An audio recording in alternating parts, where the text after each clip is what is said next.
సాధించలేం. ప్రపంచవ్యాప్తంగా సాగుతున్న సమాచార విప్లవం వలన కలిగిన లాభాలను మరియు అవకాశాలను వినియోగించుకోవడానికి వీలుగా మా పాలనా యంత్రాంగాన్ని పునర్వ్యవస్థీకరించాలన్నది మా ఆశయం. పరిపాలనకు చెందిన అన్ని రంగాలలోనూ కంప్యూటర్ల వినియోగానికి ఒక బృహత్ కార్యక్రమాన్ని చేపట్టాలని భావిస్తున్నాం. ఇది మన కళ్ళ ముందు ఈరోజు కనపడుతుంది అధ్యక్ష.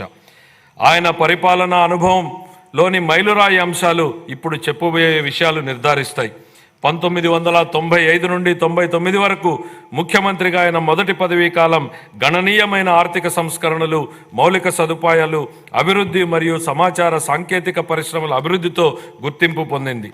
ఆయన ప్రగతిశీల నాయకత్వంలో ఉమ్మడి ఆంధ్రప్రదేశ్ దేశానికే చక్కటి అభివృద్ధి నమూనాగా నిలిచింది.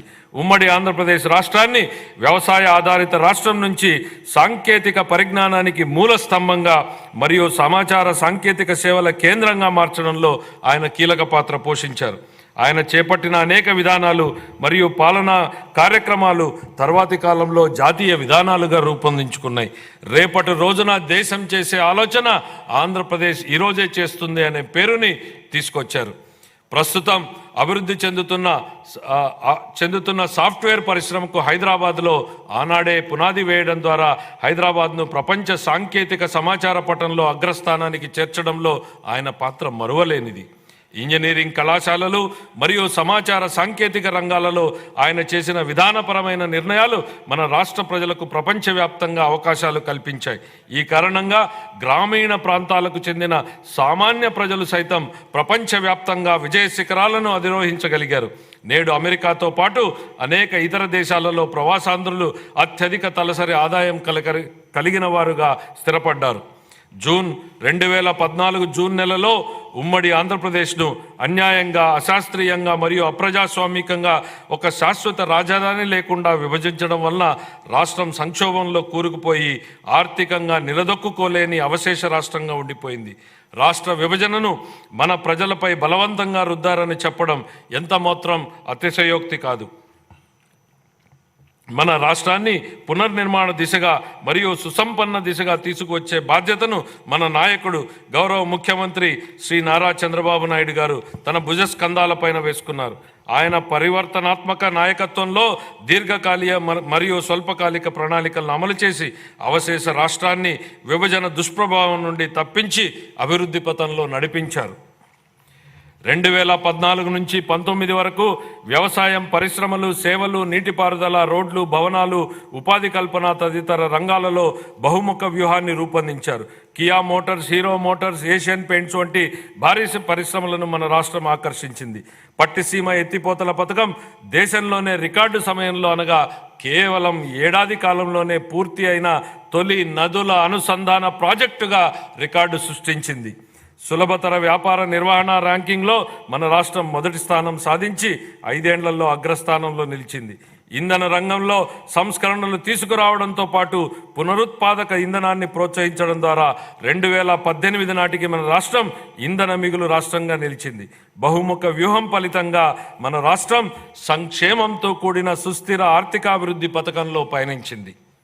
అయితే 2019 తర్వాత జరిగిన పరిణామాలు మన రాష్ట్ర చరిత్రలో ఒక చీకటి దిశగా చెప్పుకోవచ్చు. 2014-19 మధ్య కాలంలో జరిగిన ఆర్థికాభివృద్ధి వృధా అయింది.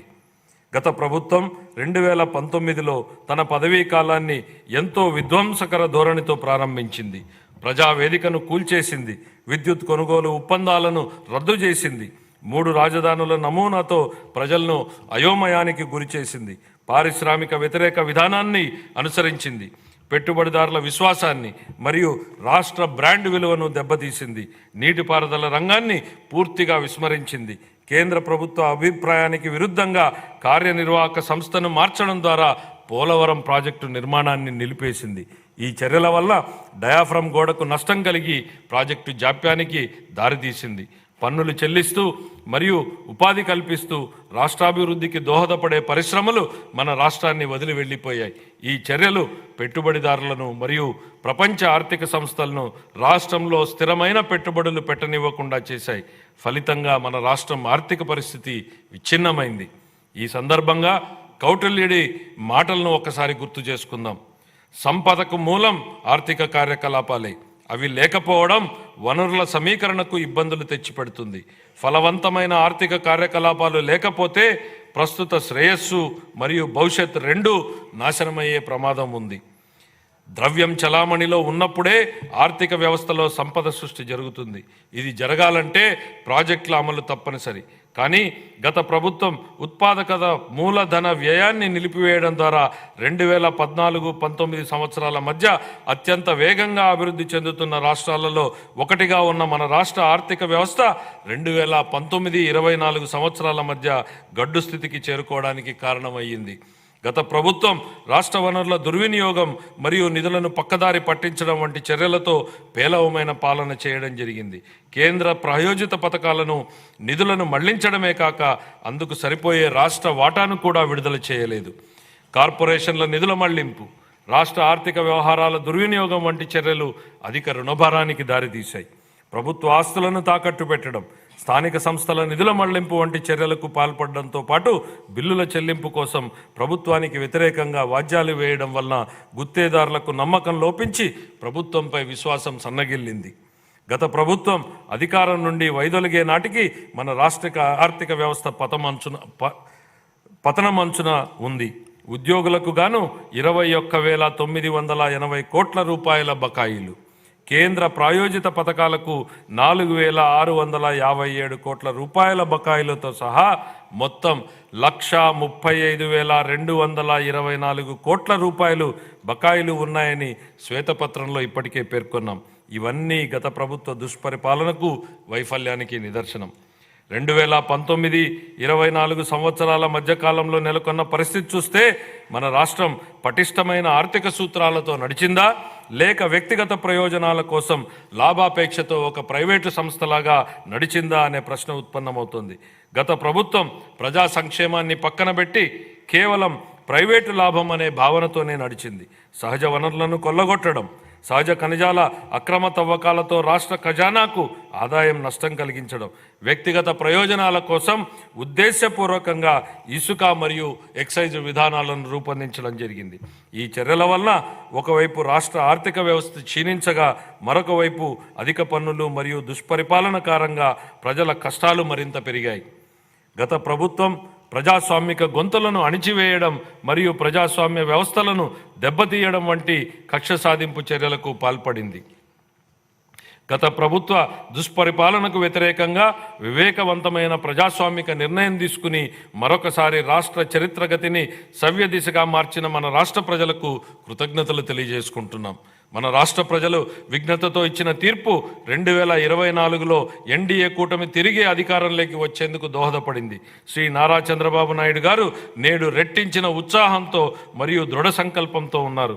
స్వర్ణాంధ్రప్రదేశ్ విజన్కు 2024 సంవత్సరం ఒక మైలురాయి వంటిది. మా ప్రభుత్వం ఎన్ని సవాళ్లు ఎదురైనా ఇచ్చిన హామీలను నెరవేర్చడానికి గౌరవ ముఖ్యమంత్రి గారి నాయకత్వంలో కృషి చేస్తుంది. ఈరోజు నేను ప్రవేశపెడుతున్న బడ్జెట్ ప్రతిపాదనలు రాష్ట్ర ఆర్థిక నేపథ్యాన్ని దృష్టిలో ఉంచుకుని మరియు ఆర్థిక పునరుజ్జీవనమే లక్ష్యంగా మరియు సంపదను సృష్టించే విధంగా ఆర్థిక చక్రాన్ని పునఃప్రారంభించాలనే ఉద్దేశంతో రూపొందించబడినవి. అన్ని శాఖలకు కేటాయింపులు ప్రతిపాదించే ముందు మా ప్రభుత్వానికి మార్గదర్శిగా నిలిచిన స్వర్గీయ ఎన్టీ రామారావు గారి మాటలను నేను గుర్తు చేసుకోవాలనుకుంటున్నాను. సమాజమే దేవాలయం, ప్రజలే దేవుళ్ళు. వ్యవసాయం మరియు అనుబంధ రంగాలు. ఈ సందర్భంగా నాకు తెలుగు పునరుజ్జీవనోద్యమ పితామహుడిగా పేరు పొందిన కందుకూరి వీరేశలింగం గారి ఆలోచనలు గుర్తుకొస్తున్నాయి. వ్యవసాయం చేసే చేతులకు మనం సాయం అందించాలి, అదే దేశ సౌభాగ్యానికి మార్గం. మా ప్రభుత్వానికి వ్యవసాయ రంగ అభివృద్ధి మరియు రైతుల సంక్షేమమే అత్యంత ప్రాధాన్యం. మా వ్యవసాయ శాఖ మంత్రి గారు 2024-25 వ్యవసాయ బడ్జెట్ను ప్రవేశపెట్టేటప్పుడు వ్యవసాయ అభివృద్ధికి మా ప్రభుత్వం చేపట్టిన విధానాలను పూర్తిగా వివరిస్తారు. సూపర్ 6 హామీలలో భాగంగా మా ప్రభుత్వం అన్నదాత సుఖీభవ, ప్రధానమంత్రి కిసాన్ పథకం ద్వారా అర్హులైన రైతులకు పెట్టుబడి సాయం ప్రకటించింది. మా ప్రభుత్వం రైతుల సమగ్రాభివృద్ధికి పొలం పిలుస్తోంది. వడ్డీ లేని రుణాలు, భూసార కార్డుల పంపిణీ, వ్యవసాయ పనిముట్ల సరఫరా, భూసార పరీక్షల ప్రయోగశాలలు, పొలంబడి వంటి పథకాలను అమలు చేస్తోంది. 2024-25 ఆర్థిక సంవత్సరం రబీ కాలం నుండి పంటల బీమా పథకాన్ని సవరించడం మరియు స్వచ్ఛంద నమూనాని అవలంబించడం వలన రైతులు వారి వ్యక్తిగత అవసరాల ఆధారంగా ఈ పథకాలలో పాల్గొనే స్వేచ్ఛను, వెసులుబాటును కల్పించడం జరిగింది. గ్రామీణ ఆర్థిక వ్యవస్థ స్థూల విలువను పెంచడంలో పశుసంవర్ధక రంగం కీలక పాత్ర పోషిస్తుంది. పశు సంపద మరియు కోళ్ల పెంపకం మన రాష్ట్రం దేశంలోనే 2వ స్థానంలో ఉంది. మన రాష్ట్రం గుడ్ల ఉత్పత్తిలో మొదటి స్థానంలోనూ, మాంసం ఉత్పత్తిలో 4వ స్థానంలోనూ, పాల ఉత్పత్తిలో 5వ స్థానంలోనూ ఉంది. వివిధ పథకాల కింద పశువులకు ఆశ్రయం, గ్రాసం మరియు వైద్య సహాయం అందించడం ద్వారా పశు సంపదను పెంచుతూ పశువులకు రక్షణ మరియు సంరక్షణ కల్పించాలని మా ప్రభుత్వం తీర్మానించుకుంది. పశువుల ద్వారా జీవనోపాధిని పొందుతున్నటువంటి యాదవులు, కురబలు, కురుమలు మరియు ఇతర వర్గాల ఆదాయాన్ని పెంచడానికి మా ప్రభుత్వం కృతనిశ్చయంతో ఉంది. పశు బీమా పథకాన్ని అమలు చేయడం ద్వారా ప్రభుత్వం ఈ వర్గాల జీవనోపాధికి రక్షణ కల్పిస్తోంది. సాంప్రదాయ మత్స్యకారుల చేపల చెరువులను లీజుకు తీసుకోకుండా గత ప్రభుత్వం ఉత్తర్వులను జారీ చేసింది. దశాబ్దాలుగా చేపల చెరువులపై ఆధారపడి జీవనం సాగిస్తున్న మత్స్యకారుల ప్రయోజనాలను పరిరక్షించడానికి మా ప్రభుత్వం ఆ ఉత్తర్వులను ఉపసంహరించింది. 23,000 చేపలకు, వేటకు అనువైన బోట్లకు మా ప్రభుత్వం రాయితీపై డీజిల్ను అందిస్తోంది. వ్యవసాయ మరియు అనుబంధ రంగాలను ప్రోత్సహించడంలోనూ, గ్రామీణ ప్రాంతాల అభివృద్ధిలోనూ సహకార రంగం కీలక పాత్రను పోషించే సామర్థ్యాన్ని కలిగి ఉంది. ప్రాథమిక వ్యవసాయ పరపతి సంఘాలను కంప్యూటరీకరణ చేయడం ద్వారా బలోపేతం చేసి రైతులకు ఆర్థిక సమీకరణను పెంచడం జరుగుతుంది. 2024-25 ఆర్థిక సంవత్సరంలో వ్యవసాయ మరియు అనుబంధ రంగాలకు 11,855 కోట్ల రూపాయల కేటాయింపును ప్రతిపాదిస్తున్నాను. సంక్షేమం. మన గౌరవ ముఖ్యమంత్రి గారు సంక్షేమం గురించి ఇలా అంటుంటారు: ప్రజలు ఎల్లప్పుడూ సంక్షేమం మరియు అభివృద్ధి, సుపరిపాలనను కోరుకుంటారు. వాటిని అందిస్తున్నంత కాలం ప్రజలు మనతోనే ఉంటారు. సంక్షేమం మరియు అభివృద్ధిని సమతుల్యం చేయాలనే విశ్వాసం 3 దశాబ్దాల కింద 1995లో ఉమ్మడి ఆంధ్రప్రదేశ్ రాష్ట్ర ఆర్థిక మంత్రిగా ఆయన చేసిన తొలి బడ్జెట్ ప్రసంగం నుంచే మనకు స్పష్టమవుతుంది అధ్యక్ష. ఆయన మాటల్లోనే స్థూలంగా చెప్పాలంటే మా ప్రభుత్వ ప్రధాన ఆశయం పేదరిక నిర్మూలన, బడుగుల సంక్షేమమే మా పరమావధి. పేదల సంక్షేమానికే మా ప్రభుత్వం సర్వదా అంకితం. అంత మాత్రాన రాష్ట్ర సర్వతోముఖాభివృద్ధి కుంటుపడనిస్తామని అనుకోవద్దు. ఆ పని ఎప్పటికీ జరగదు. నిధుల కొరత కారణంగా ఏ అభివృద్ధి కార్యక్రమం కుంటుపడరాదన్నది మా ధ్యేయం. అలా కుంటుపడకుండా కృషి చేస్తాం. విద్యాభివృద్ధి, సామాజిక ఆర్థికాభివృద్ధి, సంక్షేమం మరియు హక్కుల పరిరక్షణ కోసం వివిధ పథకాలను అమలు చేయడం ద్వారా అన్ని సామాజిక వర్గాల అభివృద్ధికి మా ప్రభుత్వం కట్టుబడి ఉంది. సంక్షేమానికి పెద్దపీట వేస్తూ స్వర్ణాంధ్ర 2047 దిశగా మేనిఫెస్టోలో ఇచ్చిన హామీలకు అనుగుణంగా మా ప్రభుత్వం ఎన్నో పథకాలను రూపొందిస్తోంది. మేనిఫెస్టో